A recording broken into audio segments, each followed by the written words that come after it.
I always knew I was different. While my sister Sarah effortlessly charmed everyone around her with her magnetic personality and infectious laughter, I found solace in the quiet hum of my computer, the rhythmic tapping of keys, my constant companion. From an early age, it was clear that we were cut from different cloths, and as we grew older, those differences only seemed to widen into a chasm that I wasn't sure how to bridge. "Ruby, honey, why don't you come join us in the living room? I need..." Mom's voice floated up the stairs, tinged with that familiar mix of concern and exasperation. "Sarah's telling us about her new job. It would be nice if you showed some interest in your sister's life." I sighed, my fingers hovering over the keyboard where I'd been lost in a particularly tricky bit of code. Part of me wanted to ignore the call, to dive deeper into the problem I was solving, but I knew that would only lead to another lecture about family togetherness and my unhealthy obsession with computers. Reluctantly, I saved my work and made my way downstairs, already feeling the familiar tension creeping into my shoulders.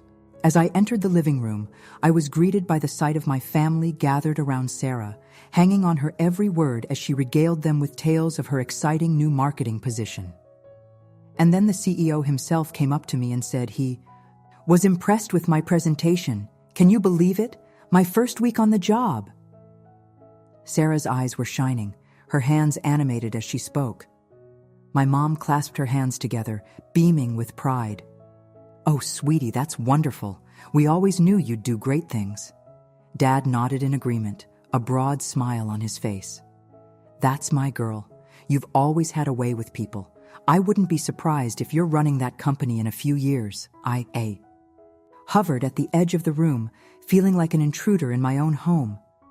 As if sensing my presence, Sarah glanced up, her smile faltering for just a moment before brightening again. "Oh, Ruby, I didn't see you there. Come sit down, I was just telling everyone about my new job." I forced a smile and perched on the arm of the couch, as far from the center of attention as I could manage. "Sounds great, Sarah. Congratulations." My mom shot me a look, clearly expecting more enthusiasm. "Isn't it wonderful, Ruby? Your sister's already making such an impression. Maybe she could put in a good word for you at her company. I'm sure they have some sort of computer department." I felt my cheeks flush, a mixture of embarrassment and anger bubbling up inside me. "I don't need Sarah to get me a job, Mom. I'm doing fine on my own." Dad chuckled, but there was an edge to his voice. "Come on, Ruby. There's no shame in getting a little help from family. We just want to see you succeed, like Sarah." The words stung more than I cared to admit. I'd always known I was the odd one out in our family, but moments like these drove the point home with painful clarity. While Sarah was the golden child, effortlessly meeting and exceeding every expectation, I was the perpetual disappointment, the square peg they kept trying to force into a round hole. "I appreciate the concern," I said, struggling to keep my voice even, "but I'm happy with what I'm doing. Programming is what I love, and I'm good at it." Sarah, perhaps sensing the rising tension, attempted to change the subject. "So, Ruby, have you been working on anything interesting lately? Any cool, codes?" I could hear the forced interest in her voice, and it only made me feel more isolated. How could I explain the thrill of solving a complex algorithm or the satisfaction of watching a program I'd built come to life? In that moment, the gap between us felt insurmountable. "Just some personal projects," I mumbled, already wishing I was back upstairs in the comfort of my room. "Nothing you'd find interesting." Mom sighed, that familiar look of disappointment crossing her face. "Ruby, dear, we're just worried about you. All that time alone with your computer can't be healthy. Why don't you try going out more, meeting new people? I'm sure if you put yourself out there, you could find a nice young man." I stood up abruptly, unable to bear another second of this conversation. "I'm fine, Mom. Really. I don't need to change who I am to be happy." As I turned to leave, I caught a glimpse of Sarah's face. For a moment, I thought I saw a flicker of understanding, maybe even sympathy in her eyes. But then it was gone, replaced by that perfect, polished smile she always wore. "Don't go, Ruby," she said, reaching out to touch my arm. "I was hoping we could spend some time together. Maybe you could show me what you've been working on." I hesitated, torn between the desire to connect with my sister and the fear of once again feeling like an outsider in my own family. In the end, self-preservation won out. "Maybe another time," I said, gently pulling away. "I really need to finish what I was working on." As I retreated to my room, I could hear the muffled sounds of conversation resuming downstairs. No doubt, they were discussing my antisocial behavior and lack of ambition. I sank into my chair, the familiar glow of my computer screen offering a small measure of comfort. I opened my current project, losing myself in the elegant simplicity of well-structured code. Here, in this digital world of my own creation, I didn't feel like a failure or a disappointment. Here, I was in control, capable of building entire universes with nothing but my imagination and a keyboard. As my fingers flew across the keys, I made a silent promise to myself. One day, I would prove them all wrong. One day, they would see that my passion wasn't just a hobby or a phase, but the foundation of something truly extraordinary. And when that day came, I would finally be able to stand tall, confident in who I was and what I could achieve. Little did I know that the journey to that moment would be far more challenging and far more rewarding than I could have ever imagined. Mine. Next few weeks passed in a blur of code and caffeine. I threw myself into my work with renewed vigor, determined to prove to myself, if no one else, that I was on the right path. My final year of college was coming to a close, and while my classmates were busy sending out resumes and fretting over job interviews, I had a secret that gave me a quiet sense of satisfaction. I'd already landed a job. Not just any job, but a position at one of the most innovative tech startups in the country. It had been a grueling interview process with multiple rounds of technical assessments and coding challenges, but I'd aced every single one. The offer letter sitting in my inbox was proof that all those hours I'd spent hunched over my computer, all those nights I'd sacrificed sleep to debug a particularly stubborn piece of code, had been worth it. But I hadn't told my family. Not yet. Part of me wanted to burst into the living room and wave the offer letter in their faces, to finally have concrete evidence that my obsession was paying off. But a larger part of me, the part that had grown weary of their skepticism and judgment, wanted to keep this victory to myself, at least for a little while longer. As I sat in the university library, putting the finishing touches on my final project, my phone buzzed with a text from Sarah. "Big news! Call me ASAP." I sighed, glancing at the clock. I really needed to finish this project, but I knew if I didn't call Sarah back immediately, I'd never hear the end of it. Reluctantly, I packed up my laptop and headed outside to make the call. "Ruby! Oh my God, you'll never believe what happened." Sarah's voice was so loud I had to hold the phone away from my ear. "What's up, Sarah?" I asked, trying to inject some enthusiasm into my voice. "I'm engaged," she squealed. "Jake proposed last night. It was so romantic, Ruby. He took me to that fancy rooftop restaurant downtown, and there were roses everywhere and a string quartet, and then he got down on one knee." As Sarah launched into a detailed account of the proposal, I felt a strange mix of emotions wash over me. On one hand, I was happy for my sister. Jake was a nice guy, and I knew how much Sarah had wanted this. But on the other hand, I couldn't help but feel a twinge of something. Jealousy? Resentment? The realization that once again, Sarah had effortlessly achieved another milestone that our parents would celebrate, while my own accomplishments would likely go unnoticed. "And of course, you'll be one of my bridesmaids," Sarah was saying. "Oh, Ruby, I'm so excited. Can you believe it? Your big sister getting married." I swallowed hard, pushing down the conflicting emotions. "That's great, Sarah. I'm really happy for you." "Thanks, sis. Oh, and Mom and Dad are throwing an engagement party next weekend." You'll be there, right? I mean, I know you're not big on parties, but this is kind of a big deal. I closed my eyes, already dreading the thought of an entire evening of family and friends fawning over Sarah and Jake. But I knew there was no way to get out of this one. Of course I'll be there, Sarah. Wouldn't miss it. Perfect. I can't wait to see you. And hey, maybe you could bring a date? I'm sure there must be some cute computer guys in your classes. I bit back a sarcastic retort. I'll see you at the party, Sarah. Congratulations again. As I ended the call, I couldn't shake the feeling that my world was about to change, and not necessarily for the better. Sarah's engagement would only intensify the pressure from my parents to conform to their idea of success. A romantic relationship, a normal job, a life lived in the spotlight rather than behind a computer screen. For a moment, I allowed myself to imagine a different scenario.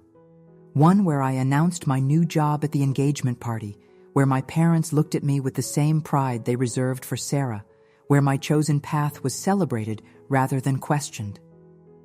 But deep down, I knew that was unlikely to happen. In my family's eyes, I would always be the odd one out, the daughter who didn't quite fit the mold. As I walked back to the library, a new determination settled over me. I would go to Sarah's engagement party. I would play the role of the supportive sister, but I wouldn't let their expectations define me. My success, my happiness, would be on my own terms. And someday, I promised myself, they would see the value in the path I'd chosen. Little did I know that the engagement party would be the catalyst for a series of events that would test my resolve, challenge my relationships, and ultimately lead me to discover a strength I never knew I possessed. The week leading up to Sarah's engagement party passed in a whirlwind of final exams and project submissions. By the time Saturday rolled around, I was exhausted, running on a combination of caffeine and sheer determination. As I stood in front of my closet, trying to find something suitable to wear, I couldn't help but feel a sense of dread settling in the pit of my stomach. I finally settled on a simple black dress, one of the few formal outfits I owned, and attempted to tame my unruly hair into something resembling a presentable style. As I applied a minimal amount of makeup, I caught sight of my reflection in the mirror. The face staring back at me looked tired, anxious, and completely out of place in the fancy attire. "You can do this, Ruby," I muttered to myself. "It's just one night. Smile, nod, and get through it." The drive to my parents' house was all too short, and before I knew it, I was standing on the familiar front porch, the sounds of laughter and clinking glasses drifting through the open windows. I took a deep breath, plastered on what I hoped was a convincing smile, and rang the doorbell. My mother answered, looking radiant in a shimmering blue dress. Her face lit up when she saw me, but I didn't miss the quick once-over she gave my outfit, or the slight furrow of her brow. "Ruby, darling, you made it," she said, pulling me into a hug. Come in, everyone's in the backyard." As we walked through the house, Mom's hand on my arm, she leaned in close. "I laid out that lovely pink dress I bought you for your birthday last year. I thought you might want to wear it tonight." I felt a flash of irritation. "This dress is fine, Mom. I'm comfortable in it." She sighed, that familiar look of disappointment crossing her face. "Well, I suppose it will do. Just try to smile a bit more, dear. This is a happy occasion, after all." The backyard had been transformed into a Pinterest-perfect engagement celebration. Twinkling lights were strung between the trees, tables draped in crisp white linens dotted the lawn, and in the center of it all, Sarah and Jake held court, looking every bit the picture-perfect couple. As we approached, Sarah's face lit up. "Ruby, you made it!" She engulfed me in a hug, the scent of her expensive perfume almost overwhelming. "I'm so glad you're here. Come on, I want you to meet some of Jake's family." For the next hour, I was paraded around the party, introduced to what felt like an endless stream of Jake's relatives, family friends, and Sarah's co-workers. I smiled and nodded, making small talk about the lovely decorations and how happy Sarah and Jake looked together. But with each introduction, each curious glance at the black sheep of the family, I felt more and more out of place. Finally, there was a lull in the introductions, and I managed to slip away to the bar. As I waited for the bartender to pour me a much-needed glass of wine, I overheard a snippet of conversation from a nearby group. "And Sarah's sister, what does she do again?" "Oh, Ruby. She's still in school, I think. Something to do with computers." "Ah, one of those tech types. Not very social, are they?" I gripped my wine glass tighter, fighting the urge to turn around and defend myself. Instead, I scanned the crowd for a friendly face, someone I could talk to without feeling like I was being judged. But everywhere I looked, I saw only strangers or distant relatives who knew me only as Sarah's sister. As the evening wore on, I found myself retreating further and further to the edges of the party. I ended up at a small table in the corner of the yard, nursing my wine and watching as Sarah and Jake moved effortlessly through the crowd, the perfect hosts. I was so lost in my own thoughts that I didn't notice my father approaching until he was right beside me. "There you are, Ruby," he said, his voice tinged with disapproval. "Your mother's been looking for you. Why are you hiding out here by yourself?" I bristled at his tone. "I'm not hiding, Dad. I'm just taking a break from all the socializing." He sighed, running a hand through his graying hair. "Ruby, I know this isn't your kind of event, but would it kill you to make an effort? This is your sister's big night. You could at least try to look happy for her." The words stung more than I cared to admit. "I am happy for her, Dad. I'm just not comfortable with all of this." I gestured vaguely at the party. "Well, you need to get comfortable with it," he said, his voice lowering. "Life isn't all about sitting behind a computer screen, you know. There's a whole world out there, Ruby. Real people, real relationships. It's time you started engaging with it." I felt a surge of anger rising in my chest. "My work is real, Dad. Just because you don't understand it doesn't make it any less valuable." He shook his head, a mixture of frustration and concern on his face. "I'm not saying it's not valuable. Ruby, I'm saying it's not everything. Look at your sister. She's got a great job, a wonderful fiancé, a bright future ahead of her. Don't you want that for yourself?" The implication was clear. Sarah's life was the template for success, and mine wasn't. I stood up abruptly, nearly knocking over my chair. "What I want," I said, struggling to keep my voice even, "is for my family to accept me for who I am, not who they want me to be." Before he could respond, I turned and walked away, my vision blurred by unshed tears. I made my way through the crowd, ignoring the curious glances and whispered comments. I just needed to get out of there, to escape the suffocating weight of expectations and disappointment. I was almost to the house when I bumped into Sarah, her radiant smile faltering as she took in my distressed state. "Ruby, what's wrong?" she asked, genuine concern in her voice. I shook my head, not trusting myself to speak without breaking down. "Nothing. I need some air. Congratulations again, Sarah. I'm really happy for you." Before she could say anything else, I slipped past her and into the house. I found my purse in the entryway and was out the front door in seconds, gulping in the cool night air as if I'd been drowning. As I drove home, the tears I'd been holding back finally spilled over. By the time I reached my small apartment, my eyes were red and puffy, my carefully applied makeup streaked down my cheeks. I kicked off my heels and collapsed onto my bed, feeling utterly drained and more alone than ever. The next morning, I woke to a flurry of missed calls and text messages from my family. I ignored them all, not ready to face their disappointment or well-meaning but misguided advice. Instead, I threw myself into packing up my apartment. In just a week, I'd be starting my new job, moving to a new city, beginning a new chapter of my life. A chapter that, I decided then and there, would be written on my own terms. The day of my move arrived, and I found myself standing in my empty apartment, surrounded by boxes and a sense of both excitement and trepidation. I'd told my Family, I was moving for a job opportunity, but I'd been vague about the details. Part of me still clung to the hope that if I succeeded on my own, if I proved myself without their influence or connections, they'd finally see the value in the path I'd chosen. As I loaded the last box into my car, my phone buzzed with a text from Sarah. "Good luck with the move, sis. Call me when you're settled. Love you." I stared at the message for a long moment, a lump forming in my throat. Despite our differences, despite the constant comparisons and unspoken expectations, Sarah was still my sister, and in her own way, I knew she cared about me. With a sigh, I typed out a quick reply. "Thanks, Sarah. I will. Love you too." The drive to my new city was long, giving me plenty of time to reflect on the changes ahead.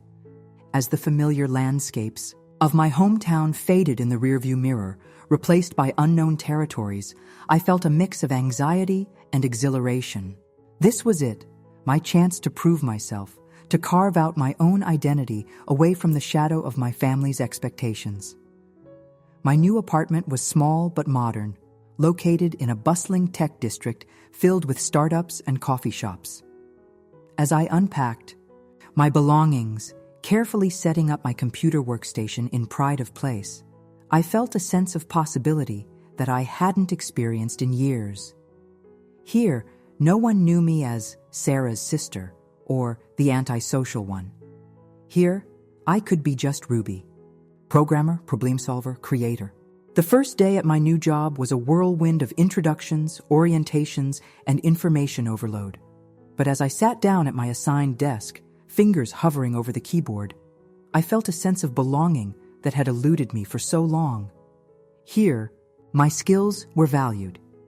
Here, my passion for coding wasn't seen as a quirk or a phase, but as an asset. Weeks turned into months, and I threw myself into my work with a fervor that surprised even me. Late nights at the office became the norm, fueled by the thrill of solving complex problems and the satisfaction of seeing my code come to life in innovative products.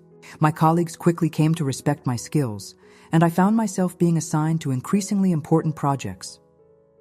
It was after one such late night, as I was walking home through the quiet city streets, that I received the call that would set in motion a chain of events I could never have anticipated. "Ruby, it's Mom!" I felt a familiar tension creep into my shoulders at the sound of her voice. "Hi, Mom. Is everything okay?" There was a pause, and when she spoke again, her voice was strained. "Well, not exactly. It's about Sarah's wedding. We need to talk about your contribution." I stopped walking, a chill running down my spine despite the warm evening air. "My contribution? What do you mean?" "Well, dear, you know how important this day is for your sister. And weddings are so expensive these days. Your father and I are covering most of it, of course, but we thought, well, we hoped you might be able to chip in, for the flowers, perhaps, or the videographer." I stood there, stunned into silence. Of all the things I'd expected my mother to say, this hadn't even been on the radar. "Ruby, are you there?" I swallowed hard, trying to keep my voice steady. "Mom, I can't afford to contribute to Sarah's wedding. I just moved. I have rent. To pay student loans?" "But surely that new job of yours pays well," she interrupted. "I know you've always been so secretive about your work, but a position in the tech industry must come with a good salary." I felt a surge of anger rising in my chest. "That's not the point, Mom. My salary is none of your business, and neither is how I choose to spend it. Ruby," her voice was sharp now, "this is your sister's wedding we're talking about. Don't you want to be a part of her special day?" "Being a part of her day doesn't mean I have to bankroll it," I snapped back. "I'm already a bridesmaid. I'll be there to support her. That should be enough." There was a long silence on the other end of the line. When my mother spoke again, her voice was cold. "I see. Well, I'll let your father know. I'm sure Sarah will be disappointed." The call ended, leaving me standing alone on the sidewalk, my mind reeling. As I slowly made my way home, I couldn't shake the feeling that a line had been crossed, a boundary violated. For years, I'd tried to navigate the delicate balance between my own desires and my family's expectations. But now, it seemed, that balance had finally tipped. Over the next few weeks, the pressure from my family intensified. There were guilt-laden texts from Sarah asking if I was sure I couldn't help out, even a little. Voicemails from my father, his tone a mixture of disappointment and frustration, reminding me of the importance of family and shared responsibilities. But with each message, each attempt to make me cave, I felt my resolve strengthen. For too long, I'd allowed their expectations to shape my sense of self-worth. For too long, I'd measured my success against Sarah's yardstick. But not anymore. One evening, after a particularly grueling day at work, I found myself sitting at my computer, staring at a blank email draft. The cursor blinked steadily, like a metronome keeping time with my racing thoughts. Finally, taking a deep breath, I began to type. Dear Mom, Dad, and Sarah, I've given a lot of thought to our recent conversations, and I feel it's time I made something clear. My life choices, including my career path and how I choose to spend my money, are my own. They are not up for debate or judgment. I love you all, and I want to be a part of your lives. But that doesn't mean I have to conform to your idea of success or happiness. My work in programming isn't just a job, it's my passion, my calling. It's what makes me feel alive and fulfilled. I won't apologize for that, nor will I downplay my achievements to make others feel more comfortable. As for Sarah's wedding, I will be there as her sister and bridesmaid. I will celebrate her happiness and support her on her special day. But I will not be contributing financially beyond what is typically expected of a bridesmaid. My financial situation and choices are my own business. I hope you can understand and respect my position. If not, I'm prepared to take a step back and give us all some space to reflect on what family really means. Love, Ruby. My finger hovered over the send button for what felt like an eternity. Part of me worried that this email would be the final straw, the act that would irreparably damage my relationship with my family. But a larger part, the part that had been silenced for too long, knew that this was necessary. For my own sanity, for my own growth, I needed to stand my ground. With a deep breath, I clicked send. The response was, as I'd feared, swift and furious. My phone exploded with notifications, calls from my parents, texts from Sarah, even messages from extended family members who'd somehow been looped into the drama. I silenced my phone, my heart racing, and tried to focus on my breathing. As the days passed, the deluge of messages slowed to a trickle, then to nothing. The silence was almost worse than the anger. I threw myself into my work with renewed vigor, staying late at the office, taking on extra projects, anything to keep my mind occupied. It was during one of these late nights, as I was debugging a particularly tricky piece of code, that I had an unexpected visitor. Burning the midnight oil again, Ruby? I looked up to see Mia, one of the senior developers, leaning against my cubicle wall. Her dark hair was pulled back in a messy bun, and she had the same bleary-eyed look that I'm sure was mirrored on my own face. Just trying to get this module working, I said, rubbing my eyes. What are you still doing here? Mia shrugged, a wry smile on her face. Same as you, I suspect. Hiding from the real world in lines of code, I laughed, surprised by her candor. Is it that obvious? Only to a fellow escapist, she said, pulling up a chair. Want to talk about it? For a moment, I hesitated. I'd kept my personal life separate from work, afraid that any hint of drama might jeopardize the reputation I'd worked so hard to build. But something in Mia's expression, a mixture of understanding and genuine concern, made me reconsider. Over the next hour, fueled by vending machine coffee and leftover donuts from the morning meeting, I found myself pouring out the whole story. The years of feeling like an outsider in my own family, the constant comparisons to Sarah, the recent blow-up over the wedding. Mia listened without judgment, nodding occasionally, her eyes full of empathy. When I finally finished, feeling drained but somehow lighter, Mia was quiet for a long moment. Then she leaned forward, her gaze intense. "Ruby, do you know why I first pushed for you to be assigned to my team?" I blinked, thrown by the sudden change of subject. "I assumed it was because of my coding skills?" "Well, yes, partly," Mia said with a smile. "But it was more than that. I saw something in you, a drive, a passion for problem solving that went beyond just writing good code. You have a unique way of looking at challenges, of finding solutions where others see only obstacles. That's rare, Ruby, and incredibly valuable." I felt a warmth spreading through my chest at her words. "Thank you," I said softly. "That means a lot." Mia nodded, her expression serious. "I'm telling you this because I want you to understand something. Your worth isn't defined by your family's expectations or anyone else's standards. It's defined by your passion, your skills, your dedication to growth. Don't ever let anyone make you feel less than for choosing this path." As her words sank in, I felt something shift inside me. For years, I'd been seeking validation from my family, trying to prove that my choices were worthy of their approval. But sitting there, in the quiet of the office, with the gentle hum of computers in the background, I realized that the only validation I truly needed was my own. "You're right," I said, straightening up in my chair.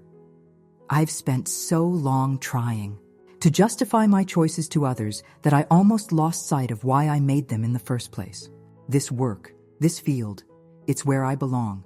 It's where I thrive." Mia smiled, a look of pride in her eyes. "Exactly. Now, how about we tackle this module together? 2 problem solvers are better than 1 after all." As we dove back into the code, I felt a renewed sense of purpose. The pain of the rift with my family was still there, a dull ache in the background, but it no longer felt all-consuming. I had found my tribe, my purpose, my path, and I was determined to walk it with my head held high. The weeks that followed were a whirlwind of coding, debugging, and late-night brainstorming sessions. Mia became not just a mentor, but a friend, someone who understood the unique challenges and joys of our field. Under her guidance, I took on increasingly complex projects, pushing the boundaries of my skills and discovering capabilities I never knew I had. It was during one of these projects, an innovative app designed to help visually impaired users navigate city streets, that I had my first major breakthrough. I'd been grappling with a particularly tricky algorithm, trying to find a way to process real-time data from multiple sensors without overloading the user's device. For days, I'd been stuck, trying approach after approach with no success. I'd barely slept, surviving on a diet of coffee and determination. And then, in the hazy hours of early morning, as I was staring blankly at my screen for what felt like the millionth time, something clicked. My fingers flew across the keyboard, translating the sudden burst of inspiration into lines of code. I barely breathed, afraid that if I paused, the solution would slip away. When I finally sat back, the sun was peeking through the office windows, and my body ached from hours of sitting hunched over my desk. But on my screen was an elegant, efficient solution that I knew, with bone-deep certainty, would work. I ran the tests, my heart pounding. As the results came in, confirming what I already knew, I let out a whoop of joy that echoed through the empty office. "Ruby?" Mia's voice came from the doorway, concern mixed with amusement. "Have you been here all night?" I spun in my chair, a manic grin on my face. "Mia, I did it! Come look at this!" As I walked her through the solution, Mia's eyes widened. "Ruby, this is brilliant. Do you realize what you've done here? This algorithm could revolutionize not just our app, but dozens of other applications in the field of assistive technology." The full impact of her words took a moment to sink in. When they did, I felt a wave of emotion wash over me, pride, excitement, and a deep sense of fulfillment. This was why I'd chosen this path. This was the potential I'd always seen in the world of coding, the reason I'd persevered despite the doubts and criticisms. Mia squeezed my shoulder, her smile radiant. I think it's time we introduced you to the board. They need to see this, and they need to see the brilliant mind behind it. The next few days were a blur of presentations, meetings, and excited discussions with the development team. My algorithm became the talk of the company, with whispers of patents and industry-wide implementation. I found myself in boardrooms, explaining my work to executives who listened with rapt attention, their eyes lighting up as they grasped the potential impact of what I'd created. It was after one such meeting, as I was gathering my notes and trying to come down from the adrenaline high of another successful presentation, that I overheard two board members talking in low voices. "Remarkable young woman," one was saying. "Hard to believe she's only been with us for a few months." "Indeed," the other replied. "Mia certainly knows how to pick them. I think we're looking at the future of our company right there." I felt a warmth spread through my chest, a sense of validation that went beyond any praise I'd received before. This wasn't about living up to someone else's expectations or fitting into a predefined mold of success. This was about being recognized for my skills, my passion, my unique contributions to a field I loved. As I made my way back to my desk, my phone buzzed with a text. It was from Sarah. "Hey sis, haven't heard from you in a while. Everything okay?" I stared at the message, a mix of emotions swirling inside me. The last few weeks had been so intense, so focused on my work, that I'd almost forgotten about the rift with my family. Almost, but not quite. The pain was still there, a dull ache beneath the excitement of my recent achievements. For a moment, I was tempted to ignore the message, to continue the silence that had fallen between us. But something held me back. Maybe it was the lingering high from my recent success, or maybe it was a realization that had been slowly forming over the past weeks. Whatever it was, I found myself typing out a reply. "Hi, Sarah. Things are actually really good. I've had some exciting developments at work. How are you? How's the wedding planning going?" I hit send before I could second-guess myself. Within minutes, my phone buzzed again. "That's great, Ruby. I'd love to hear about your work sometime. Things here are busy. Can we talk? Really talk? I miss you." I took a deep breath, weighing my options. Part of me was still wary, still hurt by the pressure and judgment I'd faced. But another part, the part that had grown stronger and more confident in recent weeks, knew that it was time to face this head-on. "Sure, Sarah. How about we video chat this weekend? Saturday evening?" We set a time, and as I put my phone away, I felt a mix of anxiety and anticipation. This conversation with Sarah could go many ways, but I was determined to approach it from a place of strength and self-assurance. When Saturday evening arrived, I found myself pacing my apartment, rehearsing what I wanted to say. As the video call connected and Sarah's face appeared on my screen, I took a deep breath, reminding myself of how far I'd come. "Ruby!" Sarah's smile was warm, but I could see the tension around her eyes. "It's so good to see you. How are you?" "I'm doing well, Sarah," I said, settling into my chair. "Really well, actually. How about you? How's the wedding planning going?" Sarah's smile faltered slightly. "It's going. There's still so much to do. But let's not talk about that right now. You said you had some exciting developments at work?" I hesitated for a moment, then decided to dive in. "Yes, I do. I've been working on a project it's pretty groundbreaking. I developed an algorithm that's going to make a real difference in assistive technology for visually impaired people." As I explained my work, trying to break it down into layman's terms, I saw something shift in Sarah's expression. The polite interest was replaced by genuine curiosity, and then, to my surprise, admiration. "Ruby, that's amazing." said when I finished. I mean, I always knew you were smart, but this is incredible. You're really making a difference in people's lives. Her words, so sincere and free of the usual comparisons or backhanded compliments, caught me off guard. Thanks, Sarah. That means a lot. There was a moment of silence, heavy with unspoken words. Then Sarah took a deep breath. Ruby, I owe you an apology. Actually, a lot of apologies. I felt my defenses rising, but I forced myself to stay quiet, to let her speak. I've been thinking a lot since everything happened with the wedding and the money, Sarah continued, and I realized how unfair we've all been to you. Me, Mom, Dad. We've been so caught up in our idea of what success looks like that we never stopped to see how successful you already are. I felt a lump forming in my throat, but I managed to keep my voice steady. It's been hard, Sarah. Feeling like I was never good enough, like my passions and my choices weren't valid. Sarah nodded, her eyes glistening with unshed tears. I know. And I'm so sorry. I got caught up in this idea of the perfect life, the perfect wedding. I lost sight of what really matters. You're my sister, Ruby. Your happiness, your success, that should matter more than any wedding or any outdated idea of what we should be. As Sarah's words sank in, I felt something shift inside me.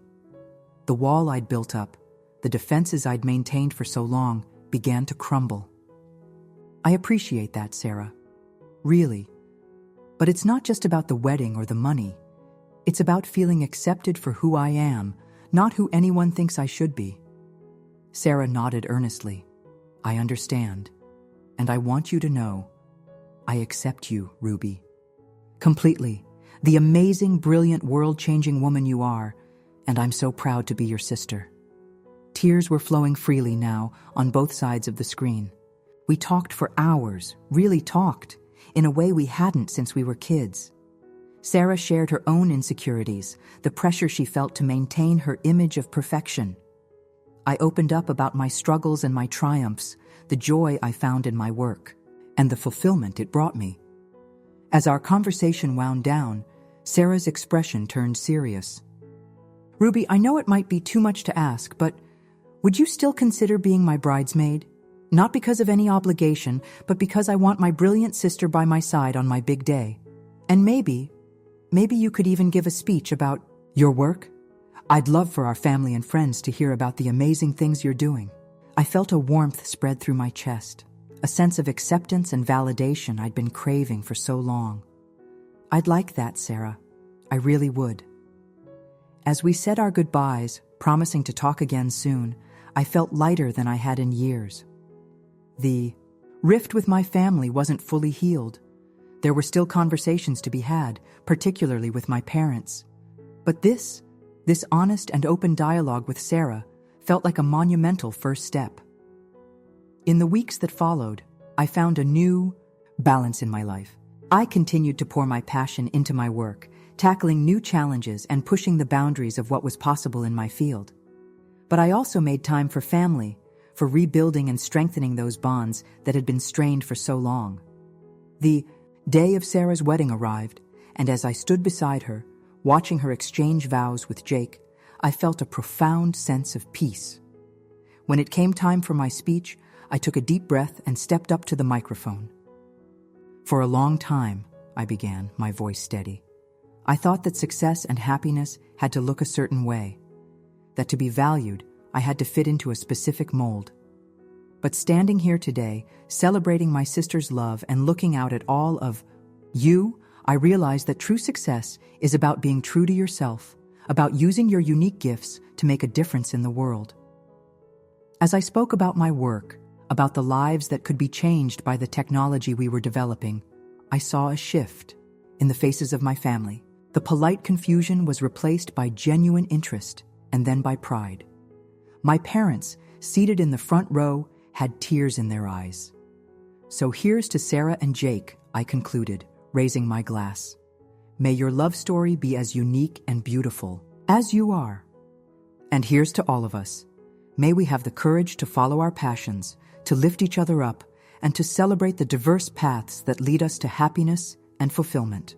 The applause that followed was thunderous, but it was the hugs I received afterward, from Sarah, from my parents, from relatives who had never quite understood me before, that truly touched my heart. As the night wound down, I found myself standing at the edge of the dance floor, watching as Sarah and Jake swayed to a slow song, lost in each other's eyes. My mom appeared beside me, slipping her arm through mine. "I'm so proud of you, Ruby," she said softly. "I'm sorry it took us so long to see how extraordinary you are." I leaned my head on her shoulder the way I used to when I was a little girl. "Thanks, Mom. That means everything." As we stood there, watching the celebration unfold, I felt a sense of completion, of coming full circle. I had fought for my place in the world, had proven my worth not just to others, but to myself. And in doing so, I had not only found my own path to success and happiness, but had also opened the eyes of those I loved to the beauty of following one's true calling. The road ahead would still have its challenges, I knew.